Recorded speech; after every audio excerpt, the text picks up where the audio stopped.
আমানুল্লাহ নিজেকে নির্দোষ দাবি করার পর মুখ খুললেন সেই ১১ বছরের অন্তঃসত্ত্বা মেয়েটি। আমি মাদ্রাসাতে পড়তাম। মাদ্রাসা ছুটি হইলে হুজুর বলছে রুমটা ঝাড়ু দিয়ে যাইতাম মসজিদ। তারপর মসজিদটা ঝাড়ু দিতে গেছিলাম। তারপরে আমি বলছে আমার বিছানাটা ঝাড়ু দিয়ে দিই। তারপর বিছানা ঝাড়ু দিতে গেছি। তারপরে দরজাটা লাগাই লাইছে। তারপরে এরকম হতো না। তারপরে হুজুরে বলছে বাড়িতে কাউরে বলবো না, বললে নাকি মারবে, ভয় দেখাইছে।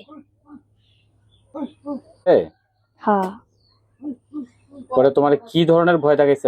মায়ের ধরে ভয় দেখাইছে? হ মারতে পরে তোমার আম্মার কাছে তুমি বলো নাই? না। পরে কবে?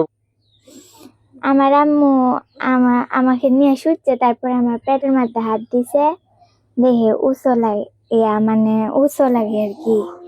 তারপরে এরকম ঘটনা। তারপরে আম্মু ওরে বলছি আমি। এখন কি তোমার কোনো অসুবিধা আছে? হ আছে।